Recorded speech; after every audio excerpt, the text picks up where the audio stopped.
A lot of people will think that success for them is like determined in their head. It's first place, it's on the podium, it's, running a sub 5 minute mile, whatever the case may be. And anything other than that is failure. That's a really hard place to live. If you do that, you're constantly chasing success, happiness at some point in the future. And if you're living like that and you're not enjoying the process, it's a miserable life. It's a miserable way to show up to the gym. It's a miserable way to be.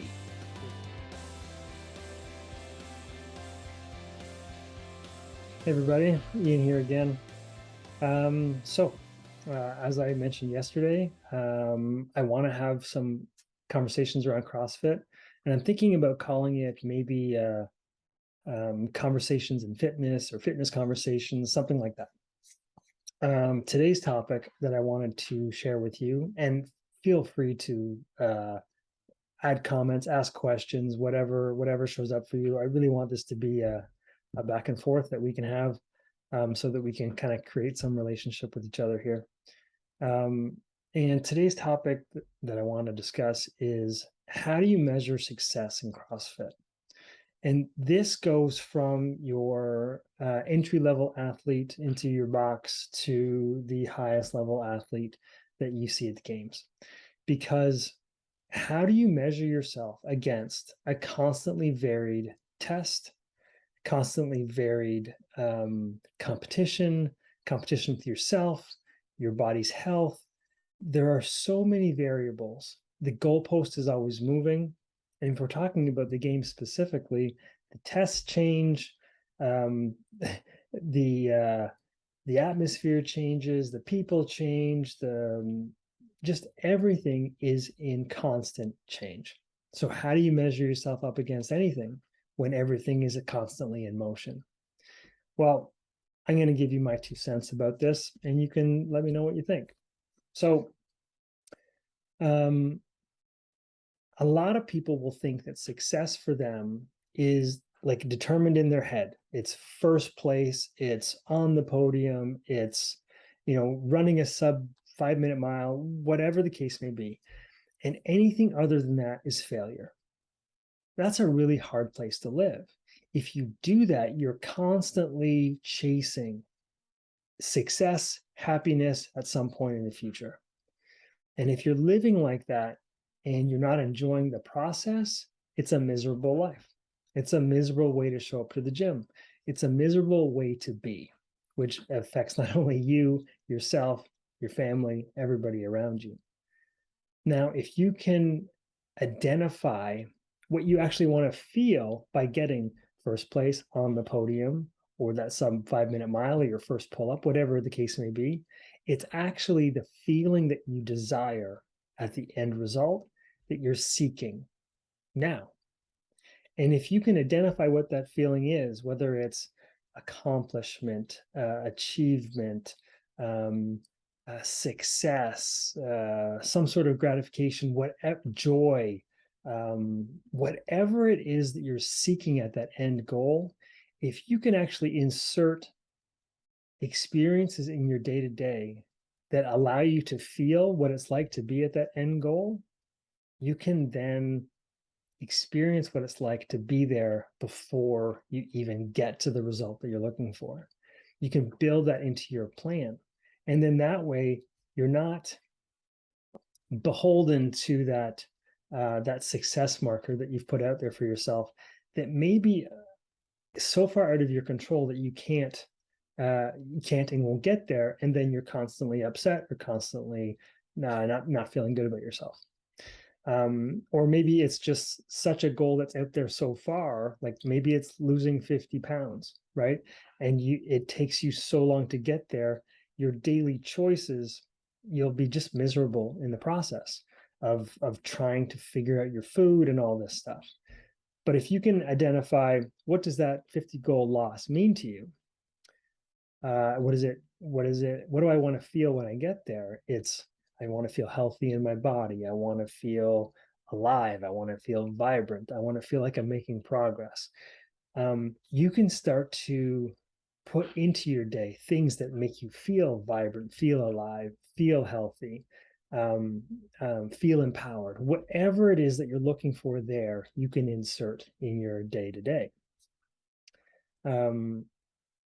Yeah, so that's how I would approach trying to find success in CrossFit.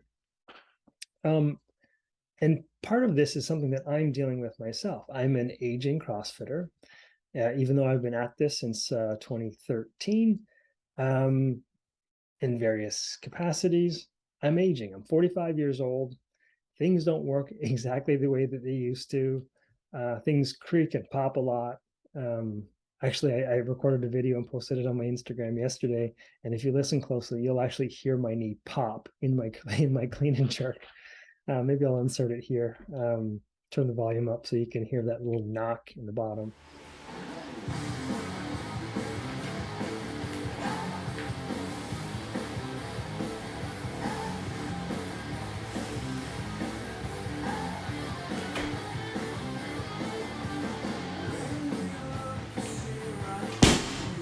But I'm not the same athlete that I used to be. So I have to measure success differently. Because a few years back, I know I've got a video in there somewhere where I actually hit my max clean and jerk at 235. And I was stoked because I haven't put that over my head ever at that point in time.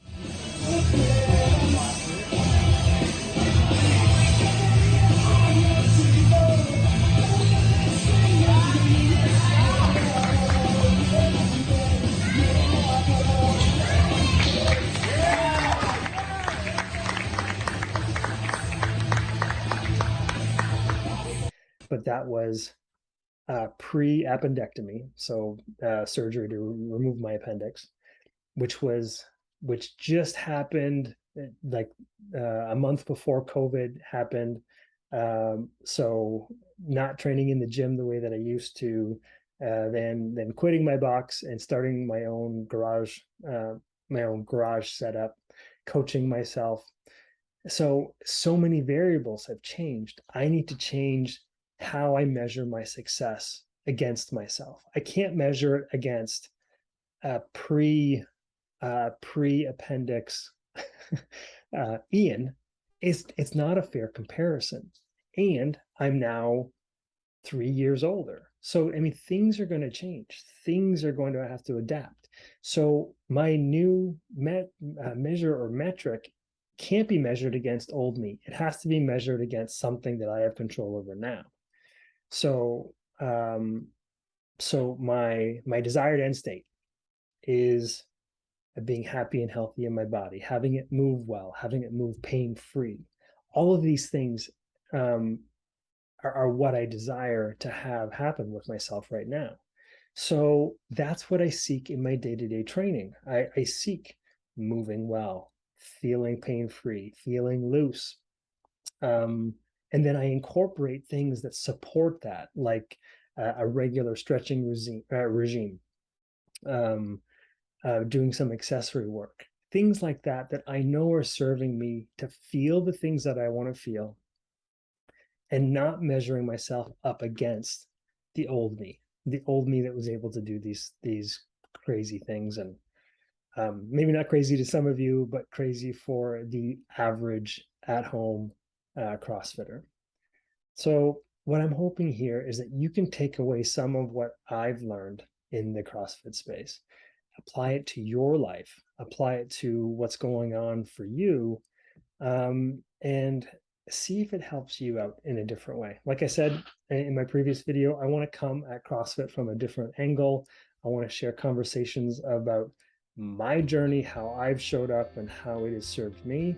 And then maybe I can serve this community in a way that is supportive, uplifting, and comes from a different vantage point. All right, that's all I got for you today. So take care, and we'll see you later. Bye.